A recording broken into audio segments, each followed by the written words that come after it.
Yo, what's going on, guys? Crispy Flakes here. Welcome to Extra Crispy. For today's video, man, we got a video by Barry McCock, and one of my favorite YouTubers. This guy is so funny and entertaining, man. It's not even funny. Link to his channel in the description below. Go subscribe if you haven't. But yeah, this video is titled Best NBA Player Ever Picked at Each First Round Draft Slot. So this should be very interesting, man. Just like a good way to look at it. Just like the history of the draft and everything. So we're gonna go on this. Before we do, man, I'm trying to get back to the days where I would gain 2, 3, 4, 500 brand new subscribers. Man, just hit that subscribe button if you're new to the channel, if you don't mind.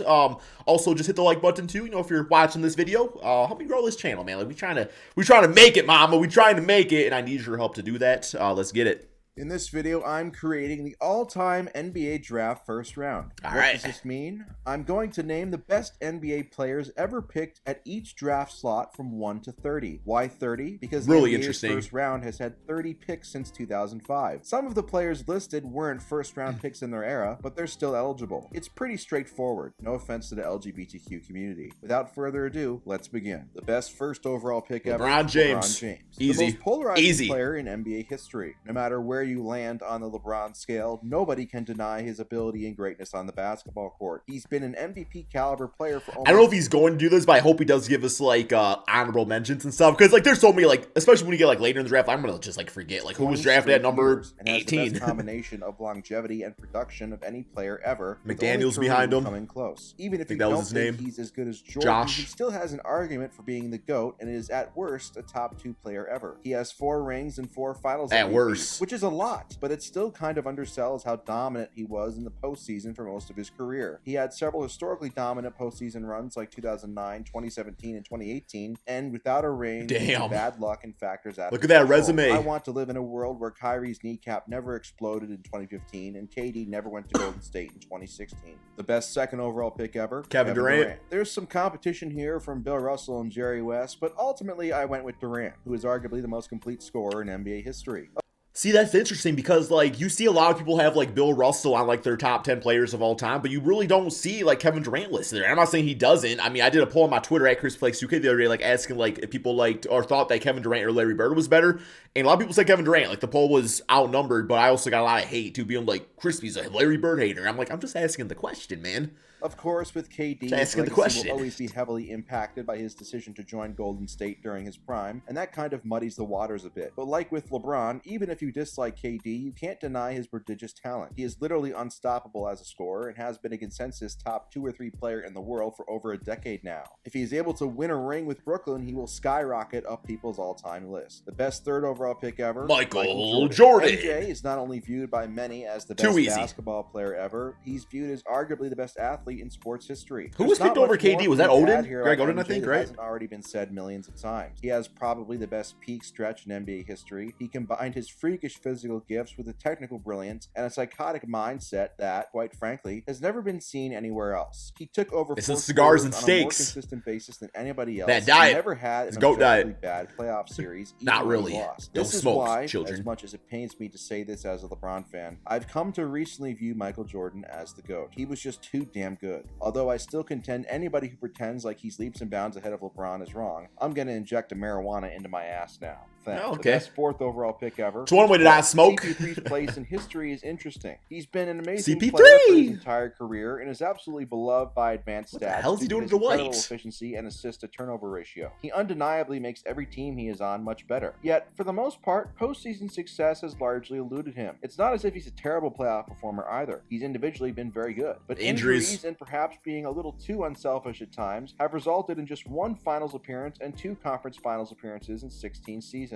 Personally, I think CP3 is underrated and is an easy top 5 point guard of all time selection. In fact, I'd say the only 2 point guards who are clearly above him at this point are Magic and Steph. The best 5th overall pick ever, Kevin Garnett. This was a much tougher choice than I had originally thought, with guys like Charles Barkley, Scottie Pippen, and Dwayne Wade also being 5th overall picks. But in the end, I'm going with D Wade over Kevin Garnett. I mean, I love Kevin Garnett, like the big take. I used to watch on Minnesota all the time. This dude was amazing, but you know, he got the 1 ring with Boston. I just think that, like, Dwayne Wade and how he is as a shooting guard and just, like, his legacy for the Miami Heat, how many rings he won and everything. Like, I got him beat up by KG by a little bit. And I went with KG. There was really nothing KG couldn't do on the basketball court. At his best, he was giving you about 22 or 23 points per game with elite rebounding, amazing passing for a man his size, and elite defense. His prime years in Minnesota were largely wasted on bad teams, and by the time he finally won a ring in Boston, he was still true, but What'd I do? I see Paul Pierce should not be on this video.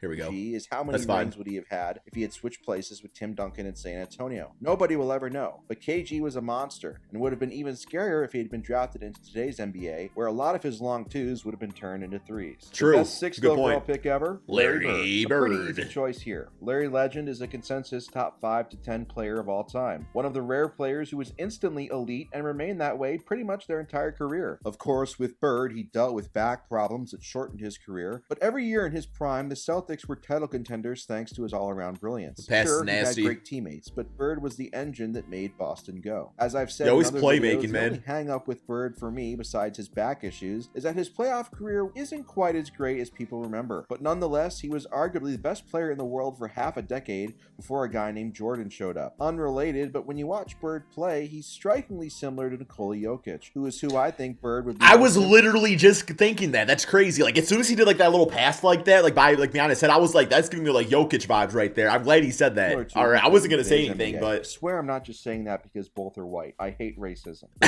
best pick ever, Stephen Curry. For as much as I despise Warriors fans, I was going based off his play style myself. Steph really is offensively. You can make a great argument that no player in NBA history, not even Jordan, LeBron, or Shaq, puts more pressure on a defense than Steph does at all times. A large part of Steph's greatness and effectiveness is scaring opponents with what he might. We can finish on the inside too. Range. Even leaving him alone for a split second from 30 feet out can result in a three-pointer. Even if he doesn't have a great shooting night, he still opens up so much for his teammates. The only thing Steph really lacks is two things. One, longevity, as he got a late start due to injuries, but he's certainly made up for lost time since then. And two, a finals MVP. If he wins another ring or two while dominating in the finals to earn some finals MVPs, he could go down as the best point guard. It's crazy he doesn't have one. Potentially. The best 8th overall pick ever, Robert Parrish. A good solid big man. He wasn't a sexy player. He didn't have many memorable highlights, but he was as steady as one could be as a second and then later third option on some great Celtics teams of the 80s. Yeah, he's like the definition, like,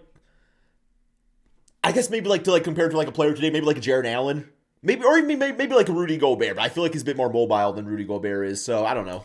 Parrish's biggest accomplishment. It's a good, solid interior inside center. It was an objectively positive contributor for about 17 of them. He was never a superstar, but he was a lock to give you around 17 points, 10 rebounds, and 2 blocks a game for about 15 years. Top 50. He finished his Hall of Fame career with 9 All-Star appearances, 2 All-NBA teams, and 4 rings. Not bad for a player drafted out of little Centenary College in Louisiana. Most importantly, though, he was known for having a very large phallus, which is absolutely inspirational to men like me with tiny wieners. The best 9th overall pick ever, Dirk Nowitzki. Can't relate. Dirk is one of the very rare NBA superstars that is well. Oh, we're talking about penises. Okay, I can relate. No, I thought we were talking about. I got some hot dogs in the refrigerator, and they're pretty good size. I got them from the store. Okay, everybody nowadays. My apologies. But it wasn't always that way. Miscommunication. Look-alike out of Germany. His rookie year was disappointing, and even as he evolved into an elite NBA player in the early to mid 2000s, he constantly really want a damn hot dog now. Soft chili dog, little onion on top, little cheese. There were also lots of playoff disappointments in his prime that didn't help matters, but everything changed forever during his magical 2011 playoff run, which resulted in a title and finals. Dirk What made Dirk Nowitzki so great was that he never tried to do more than he could. He knew his bread and butter was scoring and jump shooting, so he leaned into that. Love he was that a fadeaway, good, man. not great rebounder, Love that fadeaway. An average passer and defender at best, but his teams in his prime always won a shitload of games with him leading the way regardless, and that has to and the count Jet. for something. The best 10th overall pick ever, Paul Pierce. This was a very tough choice between Pierce and 2-time Finals MVP Willis Reed, but I inevitably went with Pierce because I couldn't ignore how much more volume he produced compared to Reed. Whereas fellow 1998 pick Dirk Nowitzki has become beloved over the years and into retirement, Pierce has become a human meme of sorts. That's true. Nevertheless, Pierce, despite being a lame most of the time,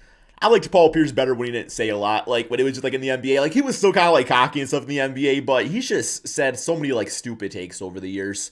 Like almost like that forcefulness where, you know, some analysts are just like smart or not smart, and that's just how they are. But like Paul Pierce like tried to like lead into the meme, and I don't know, I just never really liked that. could really fucking play. He made 10 All-Star games, 4 All-NBA teams, won a ring and Finals MVP in 2008, and finished with over 26,000 career points. Sure, he was never a truly elite player even in his prime, and he needed a super team to finally win a ring. Him and Antoine Walker back in the day game for the better part of a decade, and was known for hitting was a basketball team that existed. Games. He also got stabbed a shitload of times at a club once and shook it off to play all 82 games that season, which really doesn't get talked about enough, in my opinion. The best 11th overall pick ever, Reggie Miller. Reggie Miller held the title of best shooter ever before Ray Allen came along, and it was well warranted. NBA fans seem to be divided on Miller the player. His announcing is another story. Some believe he deserves major props for his postseason performance and clutch shots. I think he's fun. Point out that he was mostly a one-dimensional player who never won anything. For me, I don't think Miller was quite as good as his advanced stats suggest, but his skill set would be immensely valuable in any era. I think he's pretty similar to Dirk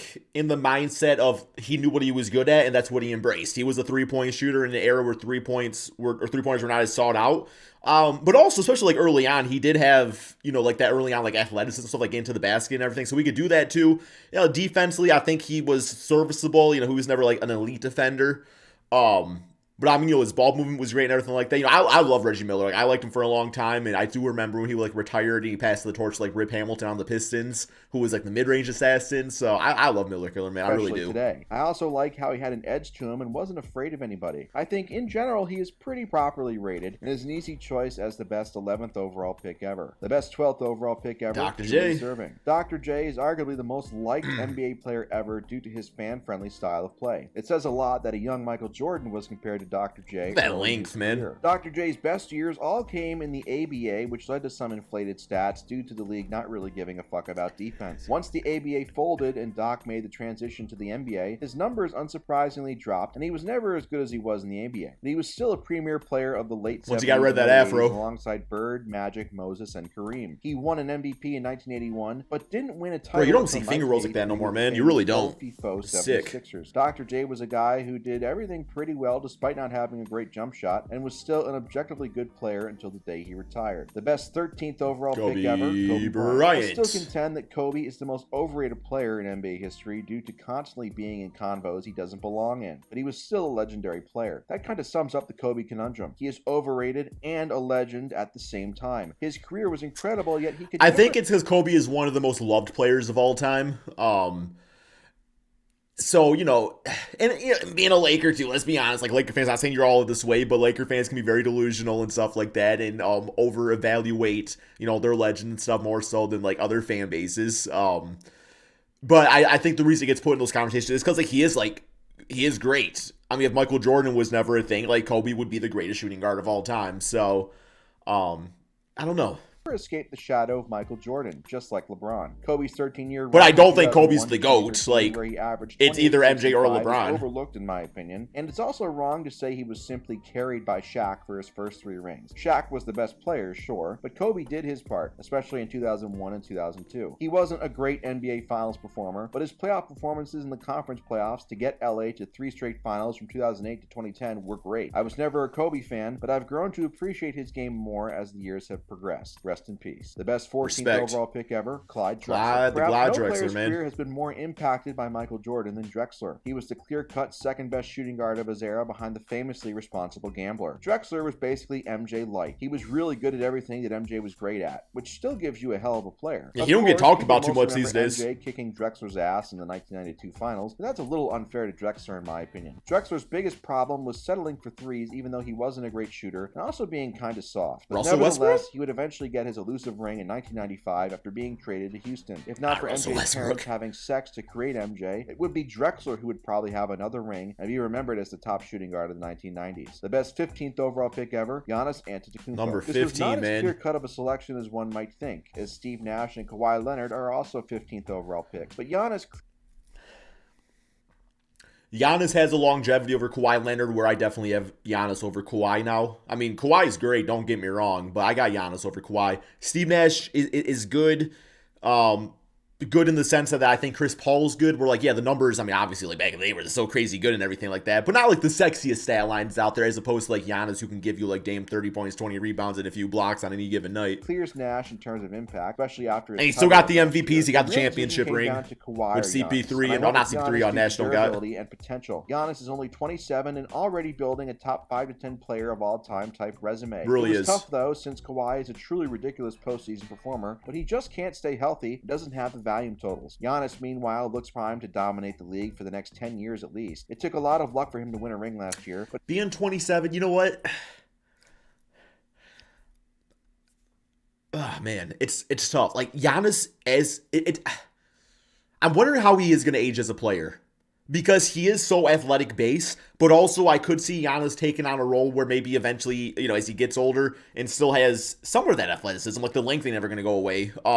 I could see him becoming more like a full-time center, where it's like he does play a little bit more on the inside, maybe can stretch out a little bit if that three-point shot continues to develop. But I think eventually for his career to really have good longevity, he's going to have to not be a primary ball handler and just kind of like learn how to like post up and stuff like that, and not be so much just like give the ball to and watch out, because eventually that's just tough to do. You can't do that for your entire career. But he finally overcame his playoff demons, which might be more important. All players got to develop a new skill later on. Matter, since he uses his physical gifts to impose his will on the opponent more than any player since peak Shaq. He's pretty fucking good. The best 16th overall pick ever, John Stockton. As a player, Stockton was as consistent and durable as they come. He was never a great scorer. In fact, he never once scored more than 34 points in any game, and he almost played 1,700 NBA games. His bread and butter was running the pick and roll with Carl Sandusky, which led to many wins and tons of assists, almost 16,000 actually. He also had quick hands and great reflexes. Karl Malone? All-time steals leader. However, his biggest weakness as a player was that he refused to take shots, which ironically is also his biggest weakness as a person. His efficiency fell even more than usual in the playoffs, which is a big reason why he never won a ring despite countless chances. Despite his consistency, great counting numbers, and efficiency stats, he was never a truly dominant player at any point. He was like an A student, but not an A+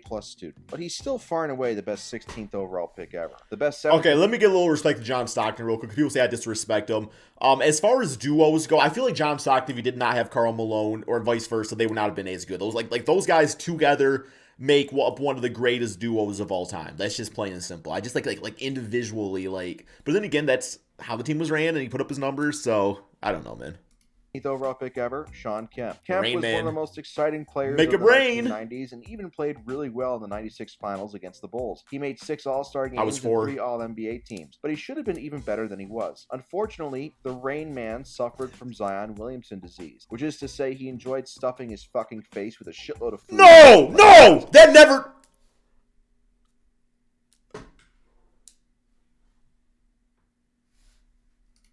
Kemp should have ended up having a much better career than he actually did, but his actual career was still pretty good. The best 18th overall pick ever, Joe Dumars. Dumars is a name that kind of gets lost to history. When people think of the bad boy Pistons, it's either usually Isaiah Thomas, Bill Laimbeer, or Dennis Rodman. Dumars, on the other hand, was kind of one of the greatest backcourts to Isaiah's Steph. He wasn't a flashy player, but he was steady and clutch, evidenced by him taking home the 1989 Finals MVP. Dumars was also known as an elite defender and a guy who MJ singled out as the guy who gave him the hardest time on that end. He was never a superstar, but he was really good. The best 19th overall pick ever, Tiny Archibald. Archibald is most well known for leading the NBA in both points per game and assists per game in the same season, which he did in 1973. Sick. His career can be divided into 2 parts. His pre-Achilles tear years from 1971 to 1977, where he put up great stats and made several All-NBA teams but never really won anything, and his post-Achilles tear years from 1979 to 1984, largely with the Celtics, where he won a title sacrificing his stats behind guys like Bird, Parrish, and Maxwell. He deserves more props for overcoming an Achilles injury in the 1970s, in my opinion. The best 20th overall pick ever, Larry Nance. No, not Larry Nance Jr.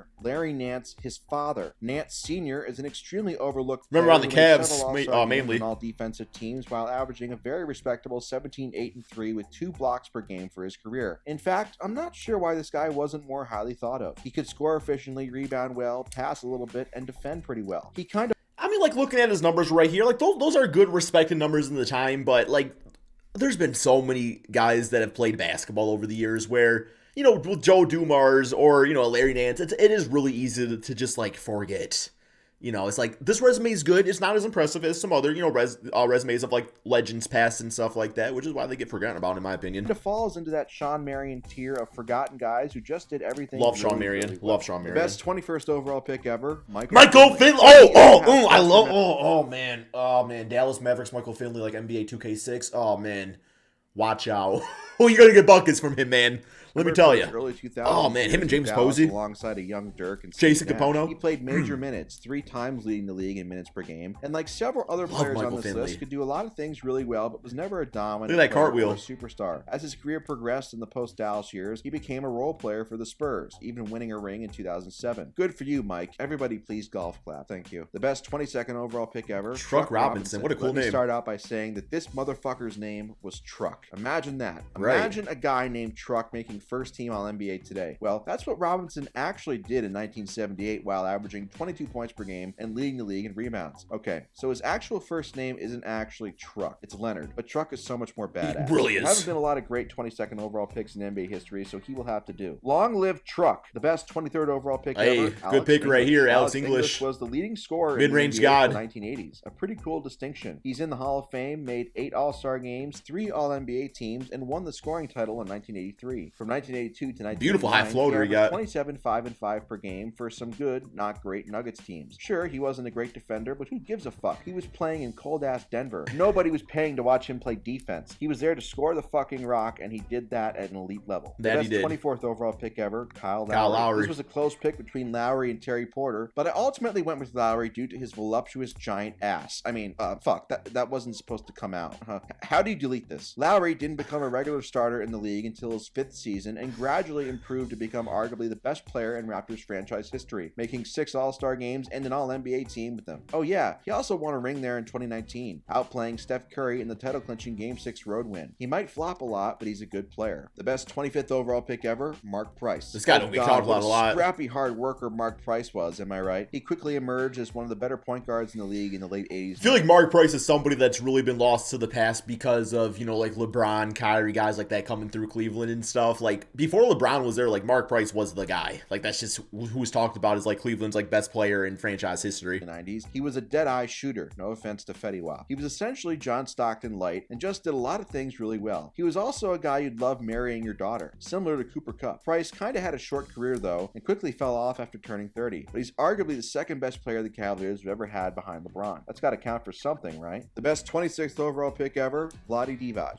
Divac was known as a flopper, but he was a really solid all-around player. He was a great passer for a big man and got a ton of steals. He was also arguably the best player on the Lakers in between the Magic and Kobe Shaq years. Of course, he'll always be remembered for being traded for Kobe before the 96 draft, but he had a great second act on some really great and fun Kings teams that always fell short in the playoffs. He also always had a 5 o'clock shadow, which puts him up a notch in my opinion. The best 27th overall pick ever, Dennis Rodman. Rodman might be the best player in NBA history who actively went out of his way to not spit on his head. Score the ball. He finished his career with 2 All-Star games, 7 rebounding titles, 5 rings, 8 all-defensive teams, 2 All-NBA team selections, and 2 Defensive Player of the Year awards. He devoted all of his time and energy into rebounding and defending, and also doing weird shit to fuck with opponents. He's arguably the best pound-for-pound rebounder in NBA history, especially on the offensive boards to give his teams extra possessions. He will always be a memorable character. Yo, why did Detroit retire his number? Why didn't Chicago retire his number?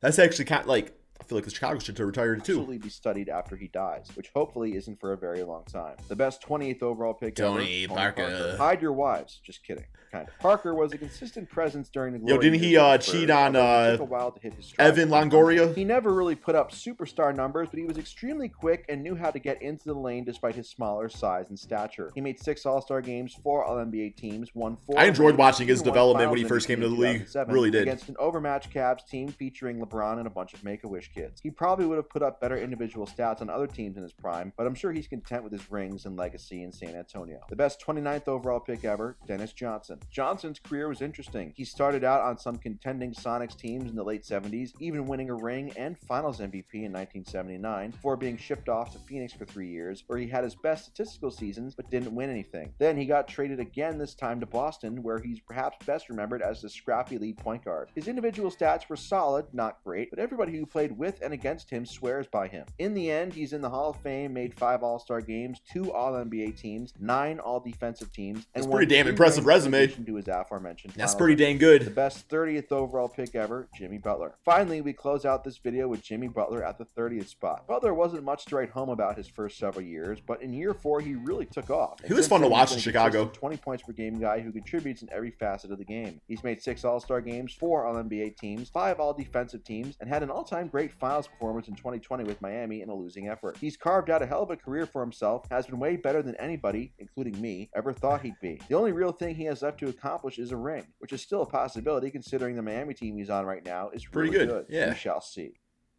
All right, that is the end of the video. Hey, y'all go check out this video next, man. But no, that was really good. That's all we got. Thank you all so much for watching. Peace out, my friends.